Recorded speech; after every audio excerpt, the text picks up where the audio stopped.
Il cherchait à le faire périr, il cherchait à le détruire, il cherchait comment il pourrait le faire mourir. C'était l'atmosphère dans laquelle le Seigneur vivait.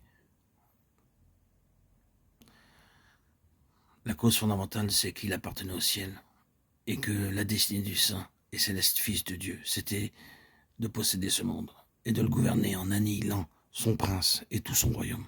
Et les démons savaient cela. Ils disaient, je sais qui tu es, le Saint de Dieu. Marc 1, 24.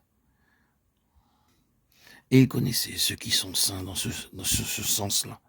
Il y a un antagonisme inévitable dans le royaume spirituel. Souvent, il ne peut pas être démontré de manière physique, matériellement, ou lié à une cause temporelle, ni aux personnes. C'est uniquement là, dans l'air, que se trouve cet antagonisme. Nous connaissons quelque chose de cet antagonisme spirituel que le chrétien doit rencontrer dans ce monde, se manifestant sans provocation délibérée par des paroles ou des actions concrètes. Quand vous êtes né de nouveau, d'une manière ou d'une autre, vous êtes conscient que vous êtes une femme ou un homme marqué. C'est pourquoi Jean dit à l'égard de ceux qui sont nés de Dieu, si le monde ne nous connaît pas, c'est qu'il ne l'a pas connu. 1 Jean 3, il ne nous connaît pas. Il y a une profonde signification dans se connaître. Ce n'est pas seulement avoir conscience de ce que nous sommes ou de savoir qui nous sommes. Il est incapable de nous situer, d'expliquer ce que nous sommes, qui nous sommes et d'où nous venons. Pour le monde, il y a quelque chose en nous qui est énigmatique et qui constitue une opposition. Permettez-moi de m'adresser une fois encore aux jeunes chrétiens. N'essayez pas de couper court à cette sorte d'antagonisme. Essayez de ne blesser personne. Efforcez-vous de recommander à toute conscience d'homme devant Dieu de vous recommander. 2 Corinthiens 4, 2. Recherchez ce qui est bien devant tous les hommes. Romains 12, 17. Ne leur donnez aucune occasion de vous accuser comme chrétien, mais quand vous aurez fait tout cela, ne pensez pas que vous ne rencontrerez pas cet antagonisme. Si vous êtes un enfant de Dieu, vous y serez constamment confronté. Vous ne l'éviterez pas. N'essayez pas de l'éliminer, mais reconnaissez que c'est une merveilleuse évidence, que vous êtes dans la compagnie de Jésus-Christ. Le monde ne le connaît pas, et il ne vous connaîtra pas non plus. Pour conclure, nous considérerons Marie parce qu'elle caractérise d'une certaine manière ce qu'est un vase de la nouvelle naissance. Pour qui, pourquoi et sur quelle base a lieu la nouvelle naissance? Ici, il y a une correspondance entre la naissance du Seigneur Jésus et la nouvelle naissance propre à chaque véritable enfant de Dieu. Nous devons bien sûr reconnaître la souveraineté divine de l'élection éternelle, choisie en Christ avant la fondation du monde. Acceptons cela et mettons-le de côté pour le moment. Mais venons-en à l'opération et à l'activité de Dieu dans le temps.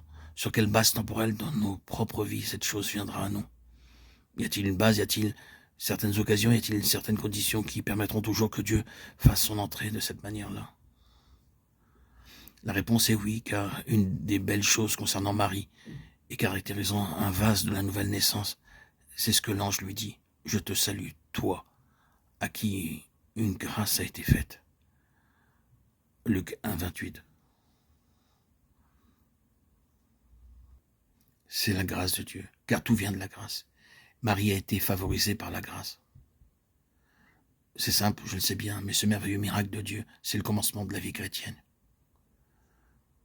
Puissions-nous voir et être profondément impressionnés comme elle le fut, à cause de notre complète nullité dans cette affaire, sachant que cela n'aurait jamais pu être de notre part si nous-mêmes, dans notre état, nous avions été le facteur décisif. C'est seulement par l'infinie grâce de Dieu dans sa miséricorde infinie. C'est cela, un esprit humble et contrit, et Dieu est avec cela. Mais la nouvelle naissance n'est seulement que le début. Ce qui est de Dieu et du ciel doit croître et croître encore. Il doit y avoir un accroissement de plus en plus grand de sa personne, mais tout est basé sur ce même principe. Vider de nous-mêmes, mettre au dehors tout ce qui vient de la chair et ouvrir la voie pour la grâce de Dieu. Dieu ne s'approche jamais des fiers, des autosuffisants, des sûrs d'eux-mêmes, qui seraient inconscients que sa venue est l'expression de la grâce infinie. Seule Marie, dans son humilité, était apte à recevoir cette grâce infinie. Soyons comme Marie à son exemple. Qu'elle soit notre modèle d'humilité, d'ouverture, pour recevoir cette grâce, comme elle l'a reçue. Elle fut le tabernacle de Dieu.